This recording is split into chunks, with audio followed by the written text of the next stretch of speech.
We going live. Am I on? Just go on my page. Just click on my page and it'll be up on my page.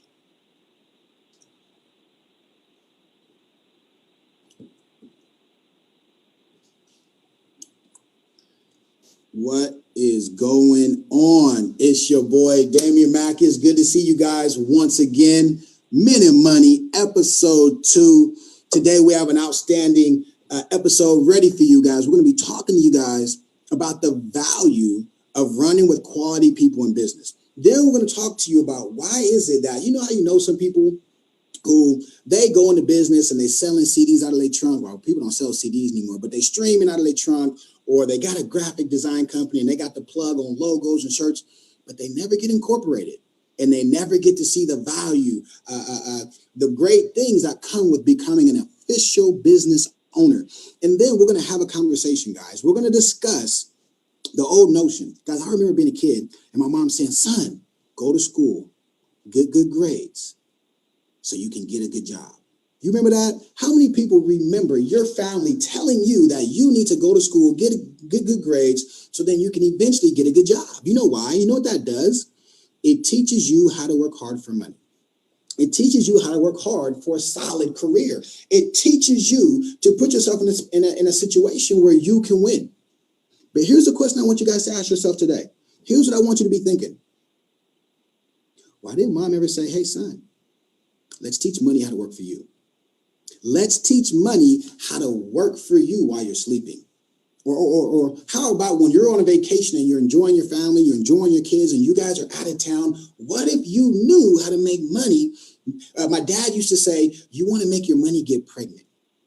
You want to allow your money to have babies and make more babies and make more babies, right? How many people want to know some very simple ways to gain access to do that? Today, we're going to have that conversation too. So once again, guys, thank you for spending your Friday with us. This is the second time we've been able to come to you, episode 2 of Men and Money. And today you're in for a treat because I'm going to be sharing some of my very good friends. I call them brothers in business, guys. They have really helped to elevate me, my wife, our business, and what we've done to help our community learning the money game. Before we do that, though, I want to just have a quick conversation and talk to you guys about mindset.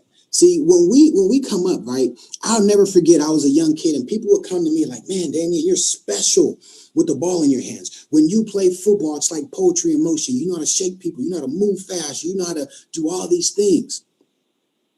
And you know what it did? It gave me confidence.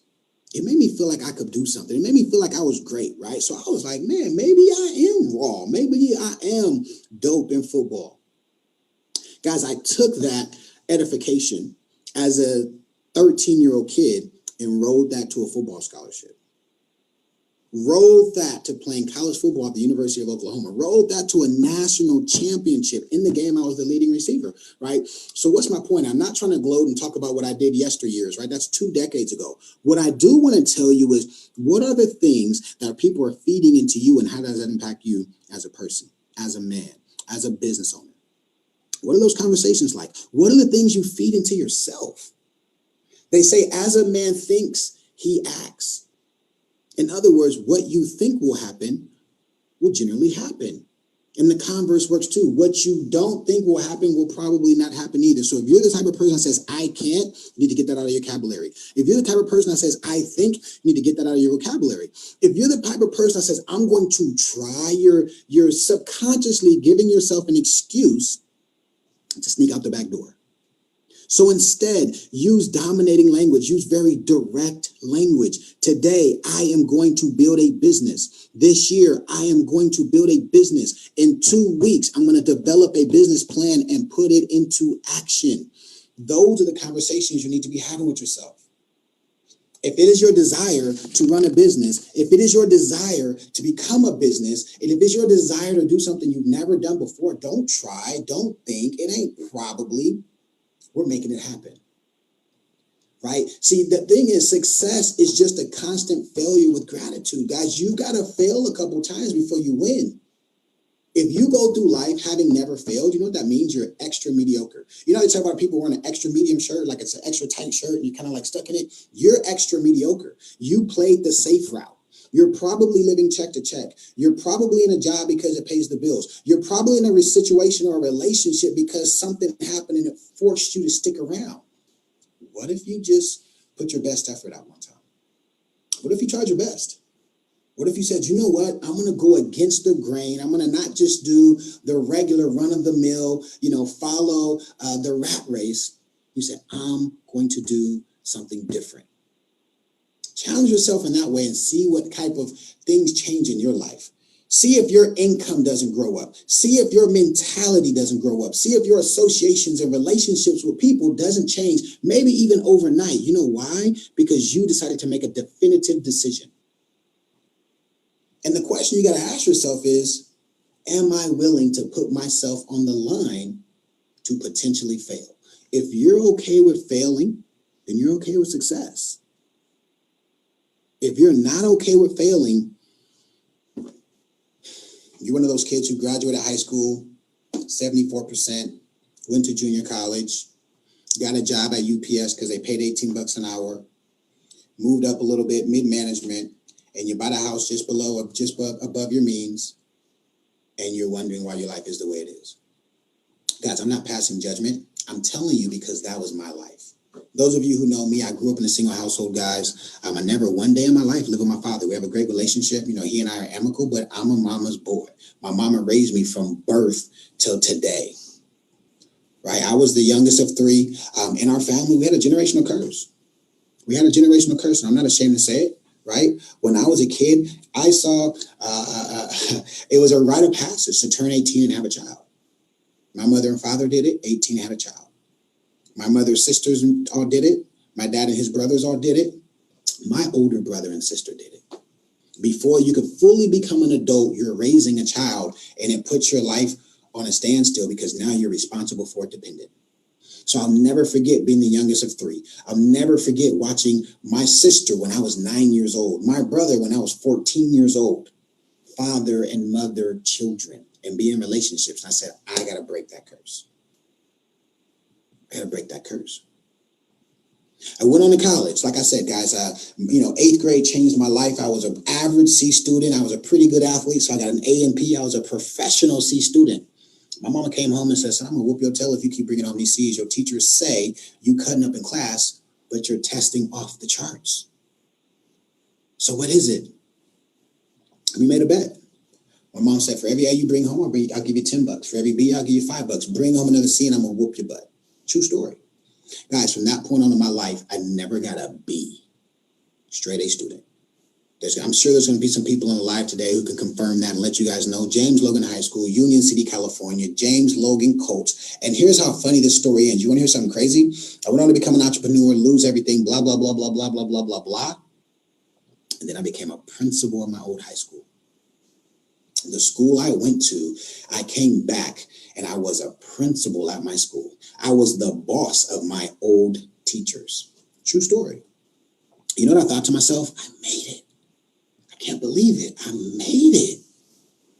3 short years later, I was like, oh my God, is this life? This sucks. I can't do this anymore. I need to retire. And you know what I reached out to? By the way, guys, I was making $157,000 a year. I had a pension, which most jobs don't offer anymore. I had a supplemental retirement through a 403B. And I was in a position where I knew how to do my job pretty much in my sleep. So there wasn't a lot of anxiety in the sense of, did I have job security per se? But guys, we dealt with murders. We had 4 kids murders in 2 weeks. Dealt with pedophilia. We dealt with sexual harassment. We dealt with sexual assault. And I had 2 families get deported. Parents sent to Mexico and left the kids to be raised by grandparents. It was tough. I'll never forget going home. My wife said to me, she said, baby, we got to do something different. And guys, it opened my life. It opened me back up to living again, to having something to shoot for, right? I'm married. I have children. We've got responsibilities. It put me back into space. And you know what that word was called? You guys know what that word was called? If you think you know what that word was called, put it in the comments. Tell me what word changed my life. Is a word. If you follow me on social media, if you see me on Instagram or Facebook, you know I'm constantly speaking that word. Besides Crew Love, this is our brand, this is our company. But aside from Crew Love, what word do you constantly see me saying? Give you a hint. It starts with an E. Starts with an E and ends with entrepreneurship. That's right. Becoming an entrepreneur changed my life. Changed my life.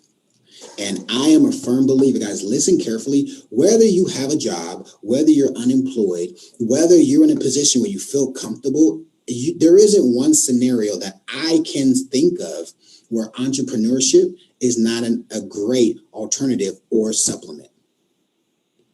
I'm a principal. You should also be an entrepreneur. I work in data tech. You should also be an entrepreneur. I don't have a job. You should learn entrepreneurship. I'm a teacher. You should learn entrepreneurship.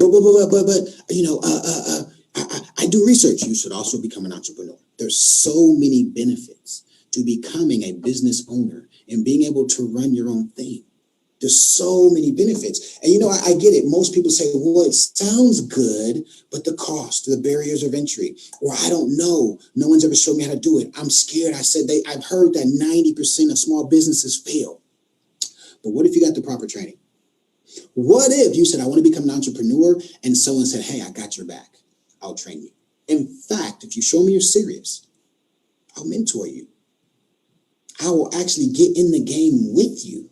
We'll rock this thing out together. I tell you what, if you're locked in and all the way focused, I'll coach you. I'll do it for you. I'll do it for you for a season so I can prove to you that this business works. You know what's funny? That's what I do for a living now. That's my purpose. It's my purpose. It is my passion to say, hey, doesn't matter if you're young or old, black or white, Latino, Asian, male, female, where you come from, right side of the tracks, wrong side of the tracks, educated, undereducated, super educated, PhD educated. I don't care. Let's have a conversation. Let me show you the value that comes with being your own empowered, your own CEO. And so today, we are going to talk about that in a little bit. Again, our three main topics is why, as a man, should I run with someone else who's going to help me grow in business? That's number one. Number two is, how do I get officially incorporated? How do I officially become a business? What's the process? What's the benefits? What's the cost incurred? What's the different styles and types and which one suits me and what I want to do? And then number three, I said it at the very beginning. Why are you so obsessed with working so hard for money? Let me ask you a question. And answer in the comments. You tell me. Would you rather work really, really, really, really, really, really, really hard and make a good income? I work hard, blue collar, strap up my boots, right? I work hard. Or would you rather be savvy and smart and leverage money? Guys, money is currency, right? We work for currency, right? Currency can also work for you. Would you prefer to be smart and allow currency to make you more? That's number three. That's the third thing we're going to talk about. So today, as we have this discussion, as you guys know, I'm not going to be here by myself. We're going to be sharing in this conversation because perspective is extremely important. And I handpicked, guys. I selfishly picked two brothers who have helped elevate me as a business owner because I know this. I know you are your associations. The 5 people you speak to the most are going to tell everyone else who you are. And I'm proud to say that these two gentlemen are 2 of the 5 people that I speak to more than anyone else on a daily basis. First brother I'm going to bring up, guys. This gentleman, super athletic. He got that old man basketball game though. Guys, he comes from Chicago, guys. He went to college in Miami, brought a lot of flavor to that area, and really it got him out of his shell, out of his cocoon, right? He was a Chi-Town kid, and going to another part of the country really exposed him. So I think he would say that college changed his life and allowed him to see life after just being in your hood, right? Got his degree. He's married. Guys, he's running a business where he's a multiple 6-figure earner. All right. He's working in an area where he's changing the lives of people in his community, his family. And again, he's a brother in business. Here's what I love about the man. He's got a genuine heart, but he also challenges me to constantly improve and get better. First, brother, I want to bring up Maurice Hansberry. Are you on the call, brother? I am. Can you hear me? I can hear you just fine, man. You're looking sharp as a tack. Look like you're on your way to church. You about to go preach? Hey, definitely going to be preaching today. Amen. Amen. Second brother I'm about to bring up, guys. This brother's from New Orleans. If his name could personify who he is, his name is Ellis. You would think his name is Ellis Suave, but it's Ellis Suazo. And gentleman comes from New Orleans, sharp as a tack. Guys, he was an engineer. All right, so he went to his path and got his corporate job as an engineer, doing successful. But he said, you know what? Yeah, I got a degree. Yeah, I'm in a field that a lot of people aspire to be in, but I also want to learn how to start, run, and excel in business. He and his wife are doing amazing things. Again, he's one of my critical friends who I constantly seek advice from, favor from. Again, Ellis Suazo, are you on the call, my brother? Oh, Mac Attack, man. Can you hear me? Good to see you, man. Real quick, guys. Take a couple minutes. I guess we'll start with you, Maurice. Maurice, tell us a couple minutes who you are, where you're from, and give us a little background on the brother on this call tonight with us. Cool. I appreciate that introduction, Dame. I appreciate you having us on this platform. I think it's really important as young men is growing up in business to talk about, money. And I think it's super important. I mean, growing up on the Southeast Chicago, anything came about money for me was literally fighting over it. We don't have money for this. Don't touch the walls. Don't sit on the couch. You have the plastic on the couch and you just go sit on a hot summer day and tear all the skin off your thigh. That was me. That was my household. Eat all the stuff off your plate. And growing up in the Southeast side of Chicago, you either was going to be in a gang, sell drugs, or you're going to go to jail or possibly lose your life. And there wasn't really many options. And as a young kid, I found sports as an outlet for me to get out that environment. So I would, go play at the YMCA. I would stay in school the latest I possibly can, go in as early as possible just to stay connected and in a different environment. And I ended up landing an academic scholarship to go to Florida Memorial University in Miami. And I'd never been on a plane before at that point. The farthest I've ever been was Michigan, which is 4 hours away, can drive. And so it was a little different. Went a one-way ticket to Florida with $120 in my pocket. Got down to campus and realized that quickly had to spend $120 because my roommate, as well as myself, thought that the school provided sheets and pillows and all the things you need for a dorm room, but they didn't. And so we split that money and got the essentials that we needed. And it was just no turning back from there. I realized there was a different world outside of my environment that I grew up in, and got a degree. But I realized really quickly, my first 3 jobs out of college, I got laid off. And I was like, well, I thought the American dream was to go to school, get an education, and then, go make 6 figures, right, and go be wealthy. But that quickly was, not happening. And so I came back to Chicago, left the warm, sunny weather in Florida after 8 years. Come on, and and came back to some snow in a recession in 2008. And I couldn't find a job for another 7 months. And the cycle just kept going. And then fast forward to today, because the pandemic hit my family life, I got into the money game and really learned how to create a personal financial for not only myself and my family, but also to help others in our community who's also struggling. And so now I run a successful financial services, 100 plus agents. And now I'm teaching the rules of the money game to average ordinary people that's just like me and you, Dame, and Ellis on this call. So I'm just excited, man, to really give back and have a purpose to really teach people not to have to go through what I went through. I grew up with rats and roaches was normal. You cut on the light and try to see. We have to have a game to see if you can count them. And going to Miami, learning that there's more to life and there's other. You get into the right circles that'll be better, and that's where I'm at today, Matt. So just a little 2-minute story about myself. So if I heard you right, you went to Miami with $120. Y'all ended up buying single-ply toilet paper, cereal, and ramen noodles. and hot pockets. If you had hot pockets, you was winning. Time out. What about the toaster strudels? You don't know about them toaster strudels. See, you didn't have enough. I wasn't bougie like that. Yeah, I wasn't bougie like that, man. Open the packet and get the little, you know what I'm talking about. That's the West Coast, man. Good stuff. Second up, let's talk to my man Ellis, man. Ellis, talk to us real quick. Give us just a quick synopsis of who you are, where you're from. Let the people know who you are. By the way, guys, 64 people on the call. Here's the deal. We get 150 people watching the call live. We got a Crew Love shirt for you with your name on it. We just want to see if we can get that. We're going up now. We're up to 70 people on the call. Ellis, tell us about yourself, brother. What's going on? Man, Maurice brought up some memories there, man, with that. I you know how when you're having a conversation, certain things just spark a memory and brings back to you what you had. I remember a good meal for us was crackers and jelly. We had to squeeze out jelly on some Ritz crackers, man. That was a good meal for us, man. Crazy, but in college. But, originally from New Orleans, man, on the West Bank, for my people that's from New Orleans will know exactly where I'm from. Grew up on the West Bank. My people are from, uptown Holly Grove. I made it out of a place where, many people don't see it past the age of 18.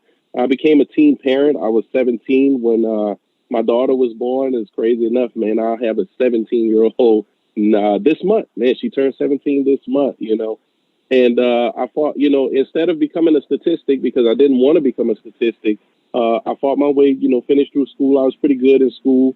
I used to wing it a lot, so, I was talented in school in that capacity. And so I made it to college, man. I went to the #1 HBCU in the land, which is Southern University in Baton Rouge, Louisiana.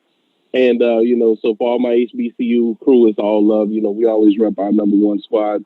And I got an engineering degree. And after I finished engineering school, I took a one-way road trip up to Chicago. And I've been here now for the past 13 years. And it took me about a year and some change before I could actually find an engineering job. And so it took me 5 years to get that degree. And then took me, another year and some change to find a job. And I became successful in engineering. But as Damien said, man, I was sitting at my desk one day in the days, just sitting back, and I just kind of snapped to, and I was like, man, this can't be life, right? Like, this is what I signed up for, because I literally did what my mom said, my grandparents said, go to school, get an education, get a good job. I did that, and I said, man, this is it? So you mean to tell me making six figures and so much of it is gone in taxes and I'm still living paycheck to paycheck? You mean to tell me this is it? And so I said, man, I actually prayed for a different opportunity.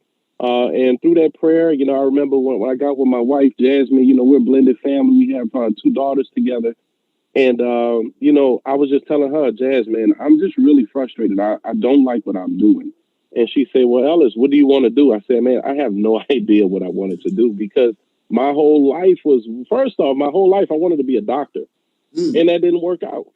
Right. I come from a broken family. Parents got divorced when I was young, and, really didn't have any language. No one speaking to me saying, hey, you can do this. You can do this. It was all, you can't do this, or why would you want to do this? And, we don't have that. You can't do that. So it's like I had these two forces pulling against me. And but, my wife was like, well, you got to figure it out what you're going to do, because you can't keep moping around here. So a friend introduced me to, entrepreneurship. And when I tell you guys, it just completely changed my life, changed my wife's life, and it changed the legacy of my last name, which is Swago. And forever that last name and that legacy will forever be written in history books, because we're now teaching each other how to become entrepreneurs, holding each other accountable. These 3 gentlemen on the line right now, very close, a lot of jokes, a lot of laughs. And I've never, before entrepreneurship, I've never met these individuals, right? And so I just tell you, in life, if you continue on the path and the journey where you're supposed to be, where you want to go, overcome objections, overcome obstacles, you will meet great people in life that'll hold you accountable, help you push forward, and want to see you succeed and win. So that's a little bit about me, man. It's a little bit about me, Mac Attack. So let me see if I can capture that. So basically, my broski went to college. By the way, we used to ransack your college, just saying. We used to come to town. We had a great time at Southern University. Got an engineering degree. Guys, he's exactly my story, right? It sounds very similar to what happened to me. I tried to do what they said was the appropriate way to do it, and boom, I had to figure something out. So let's dive right in, guys. And first things first, I want to say I appreciate you guys for coming. Lord knows you guys are busy. Lord knows you guys are running agencies that are across the country. And I appreciate you guys for taking time out of your day, 45 minutes to an hour, to tap in. Guys, we're going to go through a series of questions. These are questions that a lot of people have been asking because they're interested to know what they are. And so as we do, keep your answers to a minute to two. If you want to expound, by all means, continue to do so. But I want to make sure we can get through all of them. And then before we get started, I just want to shout out a couple people, guys. I see Rob Young on the call. I see Hank Gordon. Hank Gordon, how you doing, brother? Last time we had this call, man, it was like 80-20 women to men. And this is called Men and Money. See, if I was a single man, I'd be happy. But guys, I'm happily married. My wife is paying close attention to make sure I stay on track. But gentlemen, we have to have these conversations. We got to keep it real with one another and say, listen, man, I don't have all the answers. I got a degree in finance. I got a master's in urban educational leadership. I didn't know the answers until someone showed me the way. So hopefully we take advantage of this conversation tonight. These two gentlemen have a wealth of knowledge. So listen, take notes, learn, observe, and be willing to grow. All right, let's tap in with number one, guys. The first question I want to talk to you guys is about running with the right people in business. They talk about your associations, right? They're going to precede you. What are some of the traits, right? So what's been your experience? And you can either talk about the pro or the con. Hey, man, I remember a situation when I was running with the wrong people in business, and this is what happened. Or I remember a situation where I'm thankful for a situation where I was running with the right brothers. And for this one, let's just go ahead. Go ahead, Ellis. We'll have you go first, brother. If you could just tell us what does it mean to you based upon your associations in business? Man, there's a story that my wife knows, but I never really shared with no one else. That relates to exactly what we're talking about. And I remember I was working for a company, and I was a project manager / engineer for that company. And I was doing multiple projects worth millions of dollars and running it for them and just growing. And I remember one day my boss came up to me, we were talking about a couple of things, and he was holding me accountable. He was challenging me. And at that time, if you know anything about Tauruses, man, we don't like to be challenged, man. We're pretty stubborn. And looking that so way. he told me, he said, you know what, Ellis, man, you really need a mentor. So you should probably get a mentor. Everyone needs a mentor. And I'm like, man, I'm almost 30 years old. Where am I find a mentor at? Or I just knock on someone's door and say, hey, will you be my mentor? And so, but it stuck with me, right? And I'm like, a lot of things roll off your back. You hear so much, but this really stuck with me. And I said, man, I need to find someone in business that can mentor me, because I didn't have a real father figure growing up, right? And I knew my pops, he was in my life, but as far as who I really could look up to and be an example and like, this is what you want, I didn't have that. And so that was something, obviously the Lord using, my old boss to say, hey, you need a mentor. So I tried this one guy who was a business owner, black gentleman, owned his own business. But he was real busy, didn't have the time for me. He would say, yeah, Ellis, I would love to, but just couldn't get that connection. Right. And so I always protected myself and my energy and made sure that I didn't run with knuckleheads, because I saw so much growing up in New Orleans and seeing what running with the wrong crowd can do. So I just protected myself and really just stayed in the bubble until I was introduced to a gentleman. I was introduced to a man named Matt Sapala.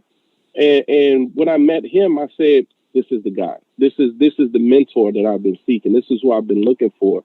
And I need to run with him, because when you're running in business or you're running in life, period, you don't want to be the biggest fish in the pond. You don't want to be the smartest person in the room. You want someone who's going to elevate you. And so when I met him, he immediately elevated my mindset, because he looked like me. He'd been through similar situations. He was a single father. So I was like, you know what? I can really run with him. I can really get under his leadership. This married man, family man. I said, this is what I need, because it just wasn't business, but it was also family, right? And so that was very important to me. And that's what something I was always looking for. So that's what was important, and that's what was brought to me. Love it. Love it. Guys, if you want to do well in business, you got to find a mentor. It'll speed your process up 3 to 4 times. Mo, talk to us, and you can either give us a positive or a negative. I don't know why, Mo. I'm just going to be prejudiced. You look like you have some negative experiences, bro. I'm just saying. Talk to us real quick, man. No, man. But for me, man, like I told you earlier, I grew up with so many negative things around me. I felt like if anybody watched the show Power, that was my life. On the front end, we were we were this, but behind the scenes, that's how we lived. And when I got older and realized what was going on, I wanted to get away from that. I wanted to get out of that atmosphere. So for me, I did mentor by committee. When I went down to Miami, I looked for anybody who had what I wanted or can help me get to where I wanted to go. I didn't know exactly where I wanted to go, but I knew I wanted to do something better and bigger. And I always attached myself around older individuals. Even when growing up playing basketball, I'm 10 years old. I'm playing with the 18-year-olds and the 21-year-olds. When I went to college, I hung around the faculty, the staff, the professors who were, teaching the high-end classes. When I hung out around people on campus, I was by myself. I didn't wait for anybody. I called my own shots. I was a leader, and I stuck around other people who had the same type of mindset and that grind and hustle. I joke with my wife all the time. I said, man, sleep. I don't know sleep. I'm up. I tell my team all the time, I'm up 24/7, like 7-Eleven. I'm open. And for the simple fact that because when I was in college and growing up, I didn't sleep because I wanted to constantly feed my brain and my mentality. And I used to always push towards that. And I remember in college, I was mentored by a guy named Kareem Coney. He later became, a brother and a fraternity brother. I'm the alpha. But before that, I had no idea. And he in the first day on campus, he gave me my first job on campus. And it's just a simple fact that I walked up and said, hey, listen, you're a sharp brother. Listen, I'm new to Florida. I don't know anything. But what could you do to help me be more acclimated on campus? And he took me under his wing, and I started mentoring kids in a program called Black Male Explorer. It's literally 5th grade to 7th grade to 12th grade, and just kept me in that environment of how to be a better leader, to help mentor more people, give back to the same type of people and kids that come from where I came from, just in Miami.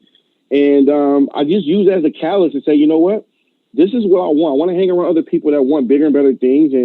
And I just translated that into, as I kept getting older, into business. You know, when I'm in business, I didn't hang around the complainers at work that say, oh my God, it's Monday. Oh my God, it's Wednesday. Thank God it's Friday. No. Now being in this business, similar to Ellis, now, Monday is one day, WNDAY. Wednesday is WINSDAY. Every day is Friday. I can live a legacy. Christmas is every day. Pushing your identity, saying, hey, listen, I know you're here, but I'm going to talk to you like a king that you are, and that here's what you're going to have here in the near future. And that's the type of language I'm with. And I always was like that. I hung around those type of positive influence people because I knew I wanted something different. And to want something different, you have to be different. And so I know it's a pretty boring story, man, but I just, at an early age, I had to grow up quick. So I kept myself in the right company. Let me translate for everybody in the audience. What both of these gentlemen are saying is, number one, I was the only knucklehead because my story is not as cute as theirs, right? I bumped my head. I done did a little bit of this. I did a little bit of that. And then number two, I guess I was the only one. It sounded to me like I was the only one who had fun in college. Did y'all have fun in college? Y'all was just being mentored. And definitely. Oh, we definitely have fun. No, definitely have fun.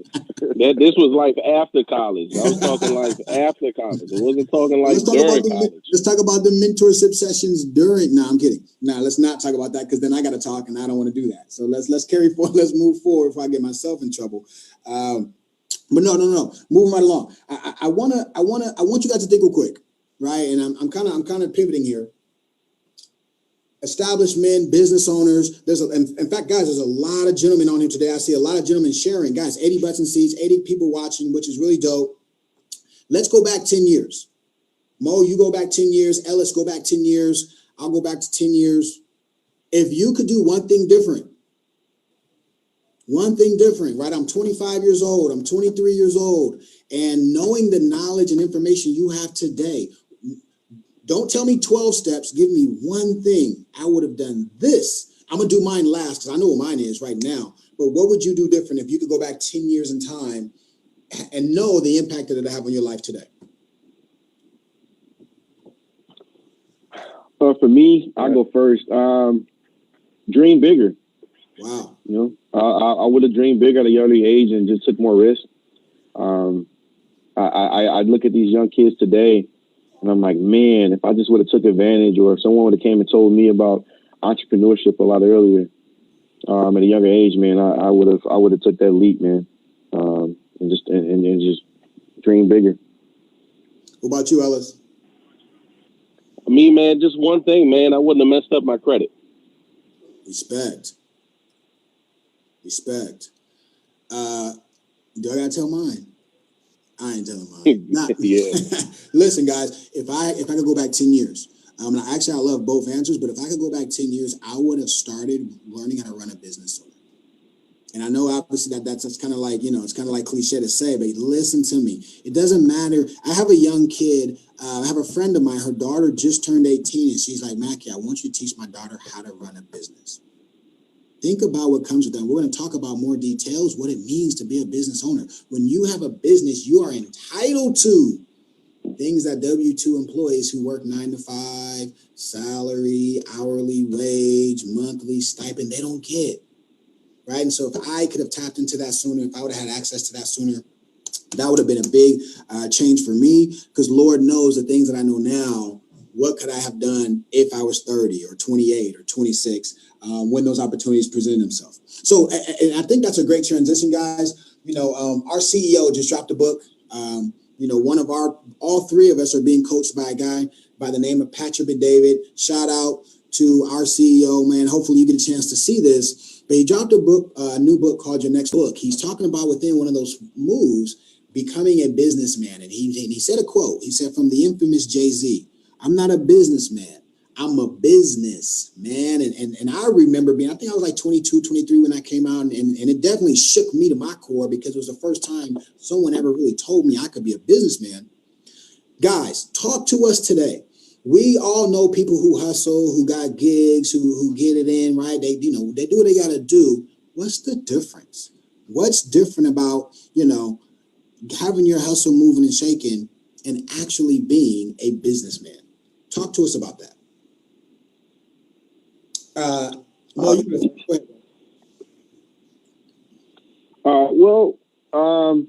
It starts with your mentality.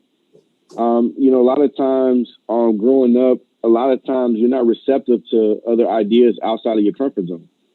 And I think today, especially for myself, and you guys probably can attest to this, I'm comfortable with being uncomfortable, because I know that's going to help me meet the next best version of myself to go out there and be great. I just think, growing up, man, you're not really taught to do, well, I really wasn't brought up to just, go out and go out and achieve different things outside of that normal 9 to 5 and, your traditional company. Now it's just like, man, look, I'm a beast. I'm the best out there. I'm put on this earth to give back, and I have a purpose to go out there and crush it and help others do the same. And I'm sold out to that. And no one can tell me anything different. And so I just think the mentality and your identity and my identity is just different now when it comes to that. So I would say that's the biggest difference when it comes to that. Ellis. I remember hearing that track, man, when it first came out off Kanye album, and I was just like, man, just like you said, what would you have done 10 years ago, and being that business and just learning about incorporating, an entity. Business is really an extension of yourself and what you stand for. What do you want to be? Who do you want to be? Like you said, the greatest piece of advice is that we can give is to people that's hustling or have the hustle is incorporate yourself, become that business, go that legal route, and make sure you can benefit. You don't have to know everything right now, right? But go handle your business like Jay was saying. And, it's just not enough talking about that. It's not enough of us saying those things and talking about that and giving people that knowledge that we have now. Because I remember finally getting in entrepreneurship and finding out how much it actually costs to incorporate a business. And I was like, that's it. So you mean to tell me, all the tax relief that you can get and things. Let me pause you. You gonna pause me? Let me pause you. Well, because you just dropped a nugget, and I want to make sure that we don't miss this. Guys, please listen up. And Ellis, I'm going to let you expound on this. In the comment section, somebody tell me, how much does it cost to start a business? Post it in the comments. I want to see right now, how much do you think it costs to be the CEO of a company and to have an office and to be an entity? because we're going to soon thereafter talk about what comes with it. So talk to me. How many see? What do you guys think it costs to start a business? Post in the Zoom chat. Post in the comments, and I'd like to see what people's thought process is on what it costs to start a business. I got to tell you, I thought it was like 10,000. Is it 50,000? How much I gotta pay? You know, is it going to cost me thousands of bucks? Is it going to cost me hundreds of bucks? I honestly didn't know, and I always would ask myself, why didn't they teach this stuff in school? Somebody said $10,000. Xavier said, hey, does it cost $10,000 to start a business? We'll discuss that in a second, Xavier. Christopher McCoy said 10,000 plus. Does it cost 10,000 plus to start a business? Any more guesses?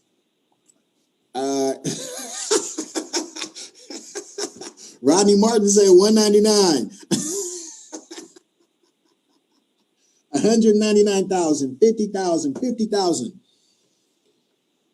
Do you guys want me to do it? Ellis, how much does it cost to start a business, man? Somebody said $1,000. Man, it cost me less than $500 to incorporate my business. My family legacy was less than $500. That's how much a family legacy costs. Let me take a step closer. Let me take a step further. You're someone who has a camera and you love photography, right? And you're the type of guy who said, I'm going to upgrade from my iPhone 11 to go get a professional camera. Let me just give you guys some game. Guys, please listen real quick. Do you know you can walk down to your county clerk's office and say, my name is Damian Mackey. I'd like to start a DBA, which stands for Doing Business As. You're going to pay $117. Guess what? You just became a business owner. $117 later, you have what's called an EIN number, employee identification number. You can walk down to a bank and say, sir, ma'am, I'd like to open a business bank account. They're going to give you a credit card and a debit card that says Damian Mackey DBA. Do you know what happens when you go to Costco and you buy that upgraded camera? Just because you did that DBA? Congratulations, you just earned your first tax write-off. Guys, listen to me. I'm just talking about somebody who loves to do photography and has a good time doing it. You, congratulations, have just became a business owner. And now you can fly to Florida and say, I'm going to vlog Disney World. Do you know you get to write off that trip? You know you get to write off that hotel stay? Do you know you get to write off 50% of your meals? Do you know you get to, if you're doing a vlog of Disney World, you get to write off your Disney World ticket. You know why? Because you just became a business owner. And so, Ellis, I'm gonna let you chime back in. But guys, these are the things we do. Both Ellis Wazo, Maurice Hansberry, they are experts in teaching people how to start a business, how to become a business owner, right? And like Ellis said, and like Maurice said, a lot of times we're scared, we're concerned, we have fear, there's anxiety. What if there was somewhere to help you? What if Mo said, hey man, I know you want to figure this thing out. I'm going to help you be successful. What if Ellis said, hey, I know we both from the dirty. We from the NOLA, YOLA, whatever the heck y'all said. I'm from Cali, so we bend our fingers together and do stuff like that. We don't do the YOLA, whatever, right? But what if Ellis said, bro, I got your back. See, as black men, this is called Men and Money. As black men, we got to start doing that for one another. As men of color, we got to start doing that for one another. As men in general, we have to say, hey, brother, you're a cop. You're somebody who's a protect and serve society. You can still be a business owner. One of my brothers in business is a retired cop. Right? So when we're talking about these deals and people are saying, guys, I saw someone say $100,000. Multiple people said 50. It's $117 in California. In Mississippi, it's $25. It's $25 to get a DBA in Mississippi. And Ellis is talking about incorporating with an LLC or a C Corp, an S Corp. But even then, do you know what a C Corp means? That means you're a company. You're a company. Comes with perks and benefits. And so, Ellis, I wanted to let you finish that thought, but I wanted to make sure all of our audience, guys, by the way, we broke our record. So we went up to 101 live viewers at one time. We're at 96 and holding right now. I'm seeing a lot of people, they're making fun of how I said NOLA, bro, my bad. Hopefully I didn't offend, I hope I didn't offend you. But it's all good, man. Yeah. So talk to us more about that business, brother. I want to hear more about what you had to say. To keep on course and to save time, I would just really say, just when you put your mind to something and you have the thought process of, because growing up, like Maurice said, I love what he said, if he would go back, he would say dream bigger. And I remember as a kid, I always said, I'm going to become a millionaire by the age of 40. I don't know how it's going to happen, but it's going to happen. That was my prayer. I said, Lord, I want to be a millionaire before the age of 40. I don't know how. Is it going to be engineering? Is it going to be something else? What is it going to be? I don't know. But I always had the thought to know that one day I need to be a business owner. And I'm a firm believer, 100% believer of faith without works is dead. So I've always worked towards it, and I let my faith lead me to the opportunity to teach me things that I would not know. But so many times when something comes your way, and many people have been presented opportunities and they turn it down because of fear of not knowing, fear of the unknown, and just saying, no, I don't want to step outside of my box because I'm comfortable or I'm lazy. And so, that's a lot of times what holds people up in business, period. Not the $117 or the $25. It starts with right here, the mentality, like Maurice said, So I wrap up with that right there, Mac. All right, well, I'm warming up now. Y'all got me coming up on my, the elbows going. Mo, talk to me. And I'm going to ask you guys another question. Guys, we got a lot of folk on, a lot of dialogue. By the way, somebody just shot you out, Moses. Leonard Gibbs shot you out. Let's see, Jay James, good job, Ellis. Cleta says, hey. Somebody said, what's a DBA? Doing business as is the most simple form of becoming a business owner. Xavier says somebody's speaking. A lot of gentlemen stepping up this time. I appreciate you, fellas. Last time it was you should have seen it, guys. It was like 300 comments, 208. Man, what you drinking, Ellis? What you got? What you got? Give me. Is that scotch? No, man. Actually, my mentor introduced me to this tequila called Sin Coro, which is actually Michael Jordan's brand. Wow. And growing up, if the bottle's gone now, maybe I should have showed that. But not today. The bottle's not gone today. The bottle was not depleted today, guys. No, that was my last glass here today. But that's Sin Coro right there, man. Michael Jordan's brand. I remember growing up, man, in high school and college, man. It was Hennessy, but when you get a little older, you get a little better. Step your game up, man. Step your game up to some fine spirits. Let me just give y'all some context. They're going to prejudge you when you walk in with Hennessy. You might be cool with the fellas in the hood, but don't you go into no 5-star restaurant. Don't you go into no Michelin 1, 2, they start talking about you want some Hennessy. Let me get some Hendop. No. Go McDonald's and get your Hennessy. Step your game up. Mo, I want to talk to you, brother. Obviously we all came from having a job, going a traditional route. Talk to me about that transition. How was the transition? Because there's a lot of people who, let's say they're like, man, this entrepreneurship thing sounds good, but I'm scared because I got to make 2,000 or 4,000 or 10,000, whatever it is. What was your transition like going from W-2 employee to an entrepreneur? Yeah, you're right. Everybody has that fear. I mean, I remember growing up, everybody saying, Maurice, you guys probably experienced this, man. You're awesome. You're like, I used to work for Enterprise Rent-A-Car. Ellis can attest to that. He worked there as well. And everybody thought I was going to be the next CEO under Andy and Jack Taylor. And because I lived there 16 hours a day, 6 days a week. I mean, literally, I tell people, anybody work on Enterprise that's on this call, you can do anything and everything you can. Pick up the phone, literally help a client in front of you and wash your car at the same time. And literally in a shirt and tie, you could do anything, okay? And I remember working in W-2, I just felt like my wings were clipped. I couldn't really be me. I couldn't really get to that next best version. Every time I would come up, somebody knocked me down. Oh, I want to get this promotion. Nope, we don't know you like that. We're going to give it to our cousin. Oh, we don't want to pay you too much. I remember I was the fastest to get promoted in Enterprise to management at the second largest airport, or third largest airport in the company. And I thought that was going to be a good thing. So when I was going to transition to be a manager in a local branch, they literally told me, no, you got to still be an assistant manager at one of our flagship locations. But then they didn't give me a maximum percentage. And they just clipped my wings. I said, well, I'm the top performing assistant manager. I don't understand. And I started to realize, it's never going to be about me. It's their agenda. And I just kept doing. I started making, it's politics. It's all politics. And I started making 6 figures in a company where people didn't look like me and you. And I got tired of the chicken jokes and the watermelon jokes and the Kool-Aid jokes. And time out. I like chicken, watermelon, and Kool-Aid. I like chicken and watermelon and Kool-Aid. Exactly. I love it. Particularly, I'm a great guy. I know everybody's a red guy, but I'm a great Kool-Aid guy. But I bro, love your Kool-Aid's trash. And- Your wife told me. Bro. You don't make Kool-Aid correct. I should tell on you, but I'm gonna keep it a secret today. You don't make Kool-Aid the right way, bro. 100%. So that was it. I got tired of that, and I went to this is what happened and changed my life. I went into a global sales conference for my company I was working with at the time, 12,000 employees, and it was only 22 people that looked like me. And that's when I realized I'm never going to win this game. I'm never going to win it.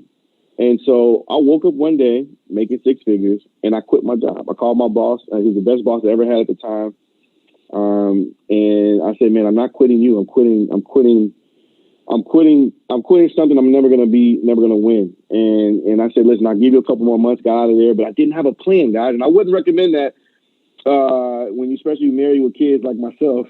But I did. My wife, I was bringing that stress home, and you guys probably can relate here, where you come home after a long day of work, you're stressed out, you're sick all the time, you're bringing it home to your spouse, your kids, and I started working at Southwest Airlines for $12.48 an hour. So I took a huge pay cut. Wait. How much? $12.48 an hour. I went from making $8 to $12 a month. With a college degree, I settled to throw bags in a plane for $12.48 an hour. Actually, it was $10.28, and then they had a new contract 3 months later, so I got to bump up to $12. And so that's exactly. And most of you guys would never have done that, but that's how much I wanted my sanity back. I wanted that thumb off my forehead, which I thought at the time I wanted to be off. And I just went and could repeat the same thing. And the definition of sanity, you keep doing the same thing over and over again, expecting different results. So I just went there. I was just clocking in, clocking out. But what happened? The transition happened for entrepreneurship because a pandemic hit my family. A pandemic hit my family. My mother-in-law passed of cancer. My father-in-law had a massive stroke 3 months apart from each other. They worked 30 plus years at a good job, and they didn't leave a legacy. They left a generational curse. And it wasn't because they intended to do that. When you don't know better, you don't do better. When no one taught them how the rules of the money game, no one taught them how to properly set themselves up for retirement after 30 years in the profession, it had a light bulb went off. What if something happened to me? Can my wife and my kids live the same lifestyle, do the same activities, do the same things? And I couldn't answer that question. And I was recruited into the industry, into entrepreneurship by my cousin because what? I wasn't skeptical. I was skeptical. I wasn't like, no, what is this? I didn't even know what he did. All he said was, Maurice, are you okay with your situation? I said, no. If there's a solution to help you out of this and never have to look back, are you open? I said, tell me where I need to go. And in 1 hour meeting. $12 to do that to you. Yeah, of course. I'm like, I'm working doubles and triples every day. Like, no, listen, guys, I have my book bag right here. Guys, listen, look at this. This is my basic essential I walk around with. Okay? Deodorant, cologne, brush, and I got a toothbrush in here. Why? Because I live outside of my... man. Yeah, call me the bag man, right? I live like that, guys, because I never left work. I would shower at the job because I had to make ends meet, because as a man, I have to pay the bills. And so I'm so grateful that I got recruited in entrepreneurship. And was I scared? Absolutely. But the platform that I got on, the mentorship, the environment, the culture helped me cultivate and build a strong financial foundation in a business that would never crack. And now I can teach others to do the same. So now I'm having fun. Now I'm around other people that's thinking bigger. Now 6 figures is not even that's like minimum wage to me now, because my identity has grown so much. And so I'm so grateful for that. But it took something to happen to me before I took that leap. And if I would go back and tell people when something's opportunity is presented to yourself, don't always. When they recruited me, fellas, if I could,